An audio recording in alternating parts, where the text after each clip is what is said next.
시즌이 마무리되어가며 샌디에이고 파드리스 김하성 선수의 재계약에 대한 이야기가 솔솔 나오고 있습니다. 김하성이 데뷔 3년 만에 브레이크아웃 시즌을 맞이하며 현지 언론 디 어슬레틱에서는 자체적으로 선정한 20여 명의 브레이크 시즌 스타에 당당히 이름을 올리기도 했는데요. 이런 분위기에 따라 4+1 $3,900만, 하나로 약 522억 원 계약의 첫 4년 계약 종료가 1년 앞으로 다가왔고 올겨울 샌디에이고가 김하성에게 어떤 규모의 연장 계약을 제시할 것인지에 대한 함합평이 벌써부터 돌기 시작했습니다. 그런데 여기서 구단과 김하성 선수 사이의 입장 차이가 극명하게 드러납니다. 미국 언론들은 김하성이 내년 시즌을 마치고 FA를 선언할 가능성이 크다고 보고 있거든요. 사실 당연합니다. $800만 플러스 1 옵션을 받아들일 이유가 전혀 없기 때문입니다.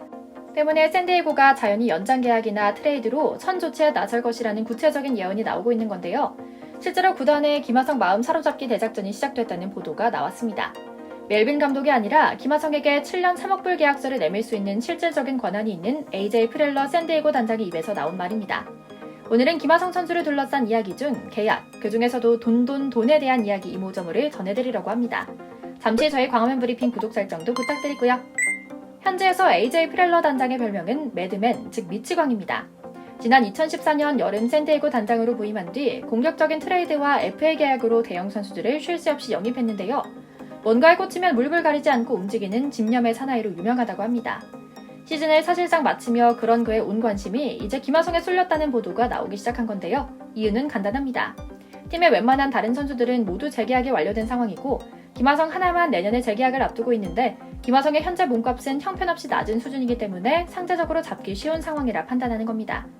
실제로 차 떼고 포 떼면 그가 받는 연봉은 KBO에서의 2배 수준에 불과하다는 분석도 있으니까요.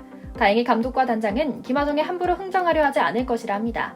그 와중에 김하성 선수 또한 다음 팀을 선택할 때 어떤 것 하나만큼은 꼭 신경 쓰겠다는 폭탄 선언을 했다고 하는데요. 샌디에이고 현지 언론과 구단이 발칵 뒤집혔다고 합니다. 실제로 프렐러 단장이 화려한 계약에 엄청난 스포트라이트에 관심이 더 많은 단장이라는 혹평을 받고 있는 것도 김하성의 장밋빛 계약에 힘을 더하고 있습니다.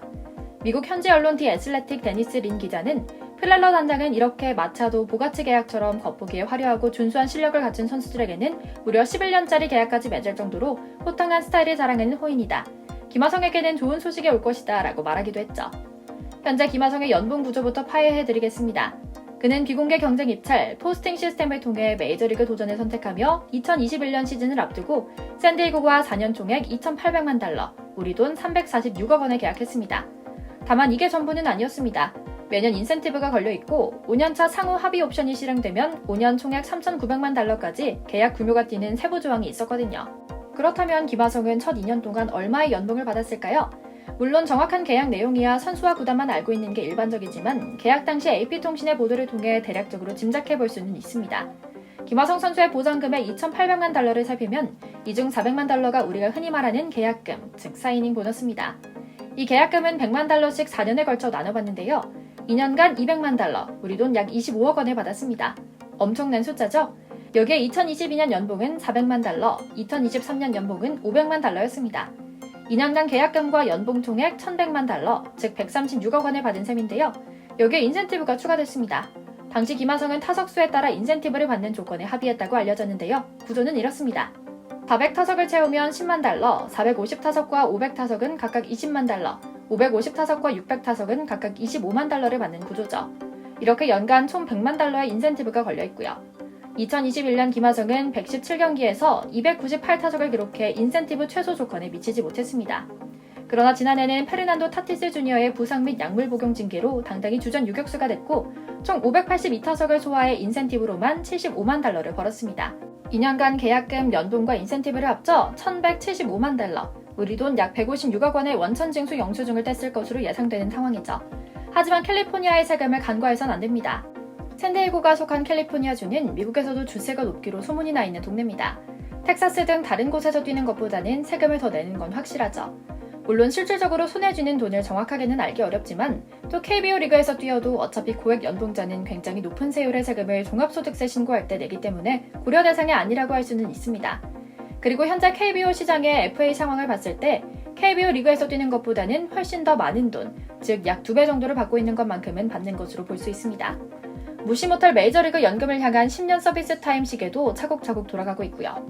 앞으로 올해를 포함해 1년은 더 벌 상황이고요. 우선 올해와 내년 남은 계약금 200만 달러를 더 받아야 합니다. 올해 연봉은 600만 달러고 내년은 700만 달러입니다. 인센티브를 생각하지 않아도 징계를 받지 않는 이상 향후 무조건 보장되는 금액만 1,500만 달러, 우리 돈 186억이죠. 현재 팀 내 비중을 생각하면 인센티브까지 1,600만 달러, 약 200억 가까이 벌어들일 것으로 예상되고요. 지금까지는 KBO에서의 2배 정도지만 앞으로 남은 계약만 확정해도 KBO 리그 7년간 받은 연봉인 16억 3,400만 원 수준을 훨씬 상회할 것은 분명하죠. 그러나 더 중요한 것은 이 다음입니다.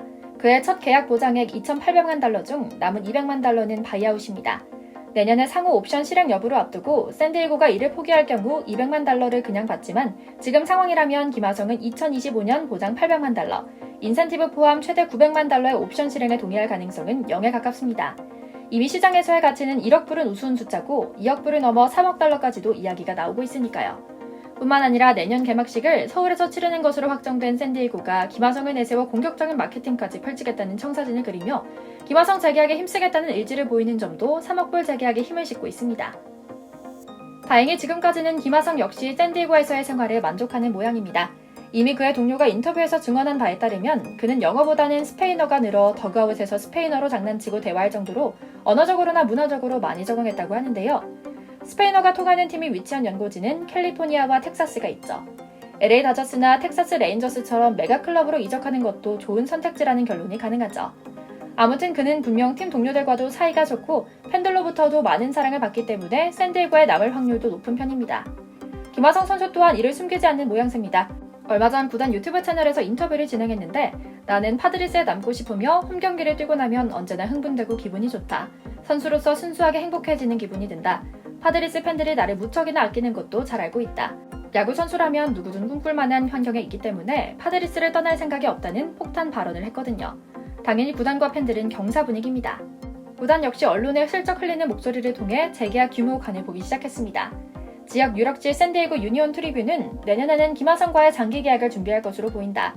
구단은 천문학적인 액수의 자금을 준비하고 있으며 김하성의 가치가 평균 평봉으로 2천만 달러 이상 치솟았다고 보는 게 합리적이기에 7년 2억 달러 이상을 준비하고 있다라는 기사를 냈는데요.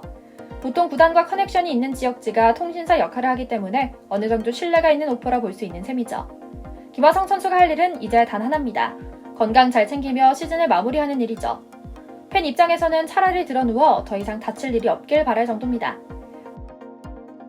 오늘 준비한 영상 여기까지입니다. 저희 광화문 브리핑 구독, 좋아요도 부탁드리고요. 시청해주셔서 감사합니다.